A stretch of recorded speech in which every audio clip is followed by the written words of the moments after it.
New Zealand, Aotearoa, Middle Earth. Whatever you want to call it, one thing is the same. It is a spectacular destination. And for many of us, it is a place we have been dreaming of visiting. But how do you start planning a trip to this real-life fantasy land?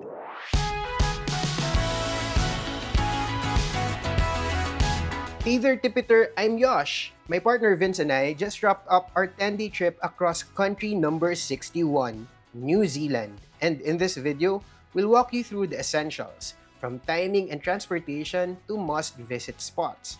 Because yes, it may be an epic destination, but it also takes a bit of strategy. If you haven't yet, please take the time to subscribe to this channel, ring the bell beside it, and select all so you won't miss any of our uploads. If you're watching this on Facebook, join our 1 million strong community by liking and following our page too. Okay, back to New Zealand. Step 1. Decide how long your trip will be. Size-wise, New Zealand is a bit tricky when seen on the map. It does look like just a couple of droplets in the ocean, especially when the gigantic Australia is in the same frame, but it is not that small. And even if it were, there's just a lot to see and do. It's got glaciers, glowworm caves, snow-capped peaks, iconic filming locations, and charming cities. And chances are you'd want to see them all. Our first advice is to stay longer. We stayed for 10 days and it felt really short. Getting to New Zealand is not easy or cheap, so make the most out of it by staying longer and seeing more, especially if you plan on making a stop at multiple destinations. But if you can really allocate just a few days, that's fine, but it's going to be more challenging unless you'll be focusing on just 1 or 2 destinations.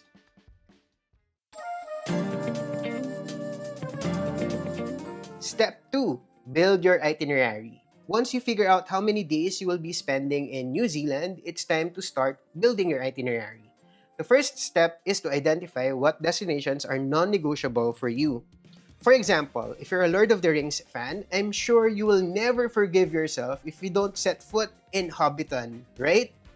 So list them all out. In our case, we only had a few: Hobbiton, Christchurch, and Queenstown. And just by looking at the map, I realized early on that they're pretty far apart. So from here, we tried to come up with a route that would connect all of these and can realistically be enjoyed in 10 days. From the get-go, we knew our entry point would be Auckland. As New Zealand's largest city, it has the country's biggest airport and is the most usual jump-off point to Hobbiton. But instead of going back to Auckland, we decided to stay for a couple of days to Rotorua, since it is also a very popular tourist destination. Rotorua has an airport which serves direct flights to Christchurch, so we opted to fly for this leg. But from Christchurch to Queenstown, we wanted to travel by land, so we could admire the landscapes along the way. We only booked 4 hotels, 1 each in Auckland, Rotorua, Christchurch, and Queenstown. But as we continued researching, we realized that we could also visit other attractions. For example, from Christchurch to Queenstown, instead of booking a direct bus, we discovered that there are one-way tours on Cloak. One way because it will pick you up in Christchurch, make several extended stops at tourist spots along the way, including Lake Tekapo and areas close to Mount Cook, and then drop you off in Queenstown. It's like a bus transfer and group tour in one. On Cloak, they have Christchurch to Queenstown and Queenstown to Christchurch via Lake Tekapo and Mount Cook, and Auckland to Rotorua via Hobbiton. Milford Sound is also accessible on a day trip from Queenstown, and yes, it's available on Cloak too. You can get discounts on Cloak by using our promo code ThePoorTravelerCloak and TPTCloak5. Or you can redeem our exclusive Cloak discount voucher automatically by visiting www.thepoortraveler.net/cloak. In case our promo codes change in the future, this link will give you the updated code too. We'll add this link in the description of this video and pinned comment. Anyway, so suddenly our itinerary has turned from this to this. That's a lot of ground for 10 days. So yeah, we ended up with this route. We only made very few changes. Figure out transportation. One thing that became apparent early on while researching for this trip was that public transportation options between cities in New Zealand were quite limited. This is why many online publications will tell you that the best way to get around is by renting a car or a camper van. And I agree. By driving, not only do you have total control of your time, you also don't get restricted by rigid bus or tour schedules. But before you lock it in, make sure you have a valid driver's license and that you're confident driving on the left side of the road. But if you're traveling alone or you're just a couple, you might end up spending more. It's more ideal if you're part of a group so you have companions to split the cost with. If driving is out of the picture for whatever reason, you can take intercity buses. But again, know that departures are few and far between. For example, from Auckland to Rotorua, there are only a handful of journeys available, but you can totally make it work if you plan your trip well. Another option is by joining the one-way tours that I mentioned in the previous section of this video. You can also fly. Domestic flights in New Zealand are delightfully inexpensive, so don't count them out just yet. For example, when we flew from Auckland to Christchurch, we only paid around 108 NZD or 3,640 pesos per person. Originally, we wanted to fly straight from Rotorua Airport to Christchurch, but this route was twice or thrice more expensive, so we decided to travel back to Auckland Airport instead. Speaking of flights, Step 4, compare flight prices. New Zealand is pretty remote, so it's no surprise that flights going there are expensive. Its national flag carrier is Air New Zealand, which has direct flights to and from Taipei, Singapore, Hong Kong, Tokyo, Shanghai, Vancouver, and various cities across Australia, the United States, and the Pacific. Other airlines like Qantas, Jetstar, China Airlines, Cathay Pacific, Singapore Air, Qatar Airways, and Emirates fly to New Zealand too. So do a number of American and Chinese carriers. We're based in the Philippines and there are no direct flights available.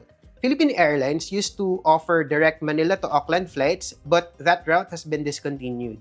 So we had to connect elsewhere. But this trip is part of our greater Australia-New Zealand trip anyway, so we flew from Melbourne. To compare flights, visit www.thepoortraveler.net/flight. If you book in advance, a round-trip flight from Manila usually costs 40 to 50,000 in off-peak season and around 60,000 in peak season. As much as possible, try to book both legs of the journey with the same airline or at least airlines with code share agreement so you won't need to clear immigration at your layover airport and pick up and check in your bags again, especially if you're connecting in Australia, which will require you to obtain a transit visa first. Anyway, if you see fares and arrangements that you like, don't book just yet. Just compare at this point. Don't finalize anything. I'll tell you why in a bit.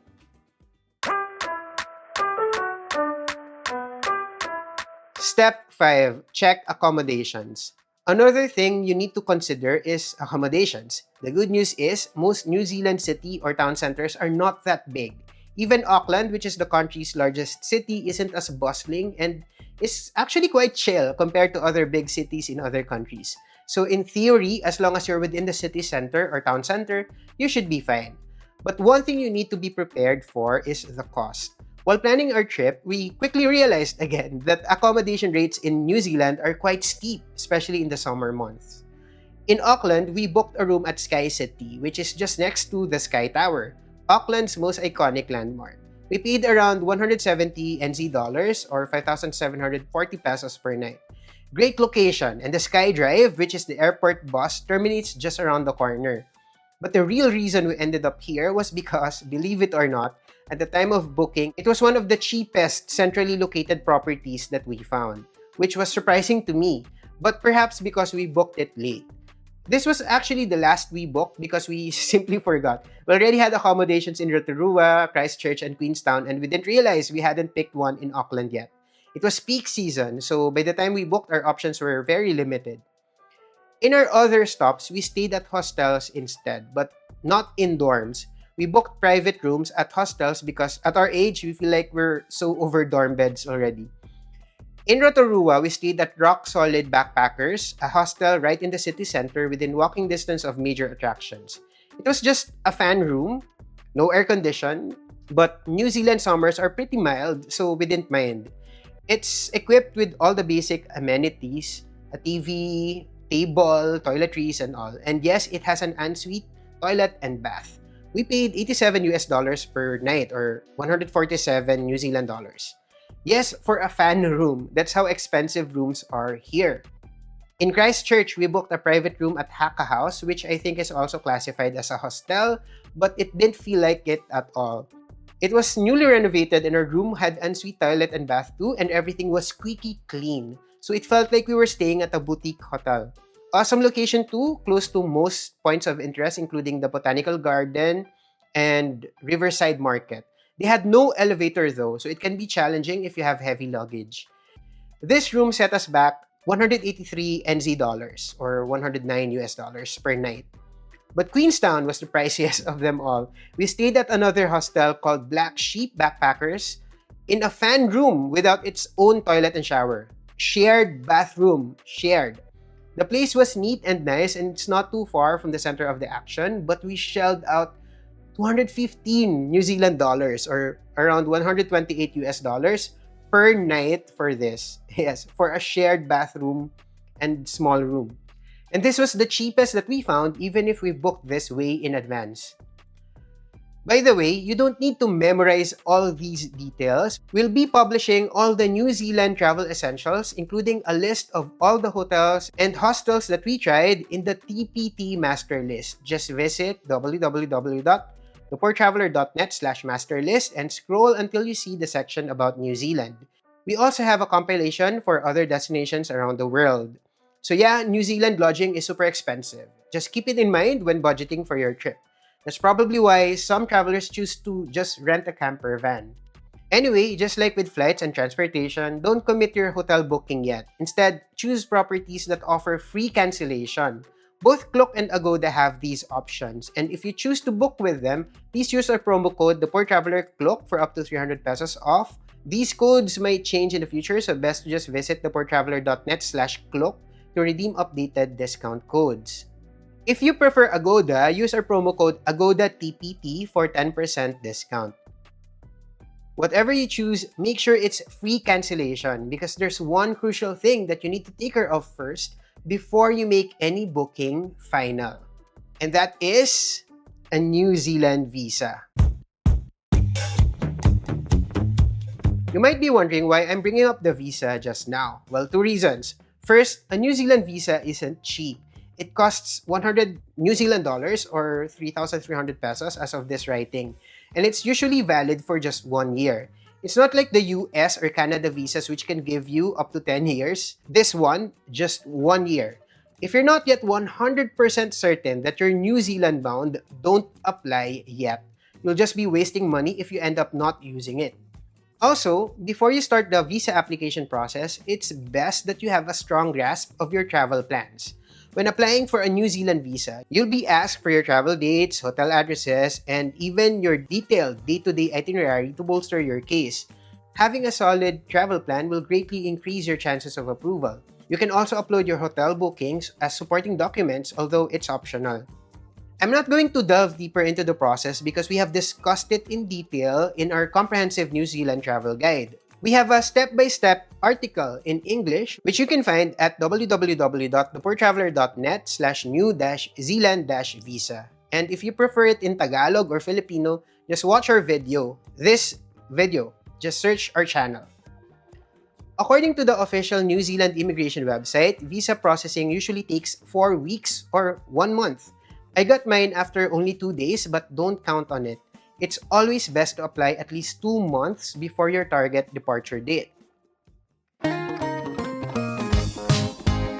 Step 7. Finalize all your bookings.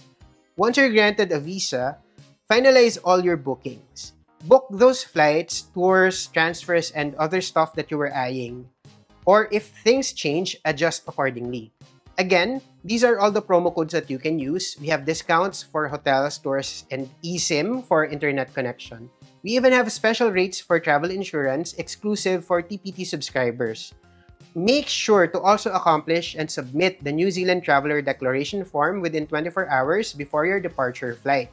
It has to be in their system by the time you arrive in New Zealand. You can find the form at www.travelerdeclaration.gov.nz. You'll find this link and the list of all the travel essentials in the TPT master list at www.thepoortraveler.net/masterlist. In our next videos, we'll list out the mistakes you should avoid making when planning a trip or exploring New Zealand. You don't want to miss that, so subscribe to this channel if you haven't yet. Tap the bell icon and select all so you're always notified. You can also show your support by liking and following our page on Facebook. If you have questions, make good use of the comment section below, or follow and tag us on Instagram, X, formerly Twitter, and TikTok. Just search at The Poor Traveler, single L. That's all for now. Remember, plan smart, travel safe, and make every trip worth it.